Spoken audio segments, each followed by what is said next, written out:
In today's video, I'm going to be talking to you about all of the different planes of existence. So, you might have heard people talking about the astral plane, the mental plane, the supramental plane, different spiritual dimensions, out of body experiences. And I thought it'd be interesting for me to create a video where I go into detail about all the different planes that there are, how many there are, where they are, how you access them, what the purpose of them is. So, it's going to be a fairly detailed video where I go into all of the different planes, as much as I know, at least on the planes. And you might be wondering, how do you know? Where's this knowledge coming from? Well, it's a combination. I've had experiences, as I've spoken about over the years, of out of body experiences, accessing higher planes in meditation. I've meditated since I was about 6 years old. I've had several experiences of traveling through different planes, and I've spoken about those experiences in different videos, so I'm not going to go into all of that today. But just so you know that I have had experiences of being in some of these planes, and I was taught by what is known as an avatar, which, just to keep it really simple, is a very advanced being.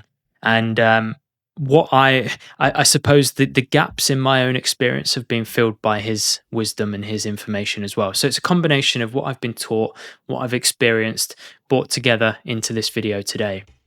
So let's get right into it. So we're obviously in the physical plane. That's pretty obvious. And the physical plane is very solid, it's very gross. And the reason for that is that everything vibrates. Everything in existence vibrates. As Nikola Tesla found out, everything is energy, frequency, vibration, and everything has a set frequency.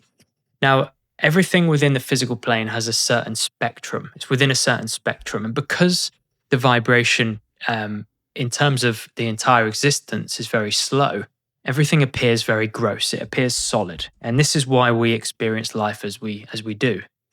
We obviously then have this physical body, which is the instrument we're occupying at the minute in order to be able to experience this physical reality. So we've got the physical body, we've got this physical reality. It's all energy. It all looks separate. It all feels separate to us, but it's all energy vibrating at a set frequency. Now, what a lot of people assume about the different planes is that they're a bit like this. Now, there's some truth to this, and then there's some parts to this which aren't correct. So I'm going to explain it to you. These colors here, they're obviously not in the sequence of a rainbow. And normally it would be like red, orange, yellow, green, blue, indigo. And each of the colors in the rainbow vibrates at a slightly quicker rate. So going up in the scale, each color has a faster and faster vibrational frequency to it. Now, the planes are a little bit like that. This physical plane vibrates at a set frequency. So let's just say it's going to. When you go to the next plane, it vibrates a little bit quicker. And if you were to go to the next plane again, and you can see what I'm getting at. The different planes are basically just the same energy vibrating at a different rate, which then makes it appear totally different. Now, what's unique about it, and what, as I said when I got into the analogy, is that the part that many people get wrong is that they think it's a deck like this. They think that each plane is stacked on top of one another, and that it's a bit like a hotel. You've got different floors in the hotel.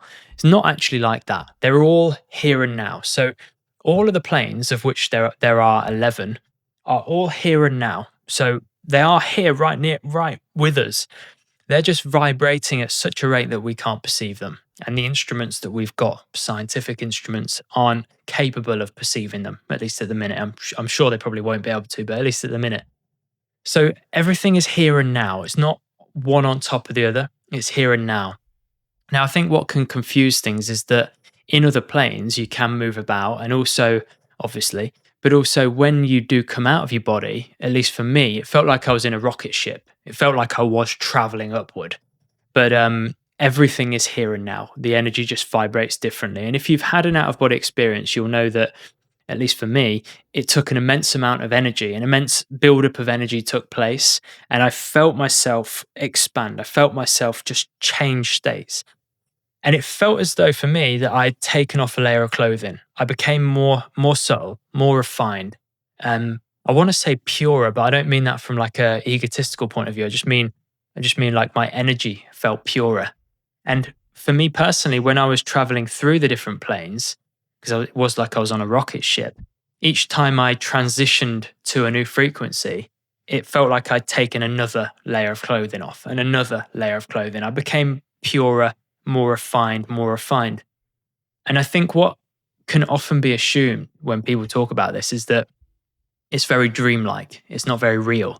And that's the complete opposite to what it was like. It was more real. It not in the sense that I could feel it and touch it in the same way that I can on this physical plane, but it was real in a different way. It's impossible for me to explain accurately, but it was more real. Each plane felt more and more real. And actually when I came back into my body, it felt like a downgrade. But it's very hard for me to get to sort of explain that as I keep saying. So there are 11 planes, and each plane vibrates at a different rate. This physical plane is the lowest plane, and each one increases and increases, and it increases and increases and increases. When we pass away, most of us will go to the astral plane, which is the next plane along. There is the etheric plane, which is which is between the two. It's like the physical plane, but you've not fully transitioned into the astral plane. That's known as the etheric plane. And that's where people might have out of body experiences, but they're still like in the room, or they're still aware of physical things. They're still in this plane. They've not fully transitioned into the astral plane, which is totally different. So there are 11, they're all vibrating differently, and they're all getting faster and faster as we work our way back to source. Now, what's interesting, and I've got this as a way of describing it, is that each of these layers, which I know this isn't accurate as to how I just told you, but it's the only way I can show you. Each of these are like different planes. They're all one, but this coating, this sheath around it, is there to symbolize God. So we're within God. Each of these planes are manifestations of God. They're all the divine that has reduced its vibration down so that we can experience it as these different planes, or is in the way that we are experiencing it, to experience physical life, to experience life on the astral plane and all the other planes. They're the one same energy that has been that has different set frequencies of vibration so that we can experience it in different ways. That's and all of the planes are one with the divine. So they're all one with the divine. They're all made up of the light of the divine, even though we perceive it differently. It's all made up of the light of the divine. So they're all one. Everything is one. All the planes are one. They're all here and now. And yeah, we then progress through the planes. But the only way we do that is if we start to break the cycle that we're in. So this is kind of touching on a different subject. I won't go too deep into this, but just so you've got an idea of how you would scale up in terms of moving through the planes. Let's just say this is the divine. These planes are also manifestations of the divine. We've got the physical, which is the bottom one, and we've got the astral, which is this top one. When we pass away, we let go of this physical body and we move into the astral plane. We take on the astral body. Now, that astral body doesn't have a form, but because most human beings, me included probably, are so attached to this physical form, we think this is us, we will appear to have the physical form. We will appear in the same way that we appeared before because we're attached to the form. And the reason for that is that on the astral plane, what you think happens immediately. And most people think that they are this person, this body. They think they need to eat, they think they need to sleep. So they will do all of that on the astral plane because as soon as you think it, it appears. As soon as you think it, you experience it.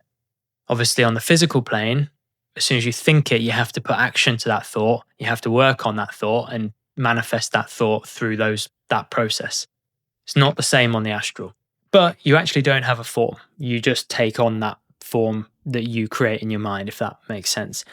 So you will stay on the astral plane for a certain period of time. And when I say time, I'm really meaning our human perception of time, until you're required to come back in most cases because you are either attached to the physical realm, i.e., you were pursuing your career, you were attached to wanting this, wanting that, just attached to life, or alongside that, for most of us, created karma. Whether that karma was negative, positive, I know those that they also aren't helpful words, but just to simplify this, we then eventually will come back to the physical, which is the bottom one, to either experience what it is that we didn't experience and wanted to experience, or to see through the karma we've got to experience again. It's only until we start aspiring spiritually and we start putting in work to let go of the attachment to the body, to live from a higher vibration, i.e., closer to love. We aspire for truth, we aspire for God, and we don't become so attached to everything and everyone. When that happens, we then have the possibility to move beyond the astral plane. And it's actually possible for someone, a human being, to become totally God realized in a human form, which is where they transcend all of the planes and just reach God, which, as the Shivapuri Baba says, that God is beyond consciousness. So consciousness as we know it has its limits.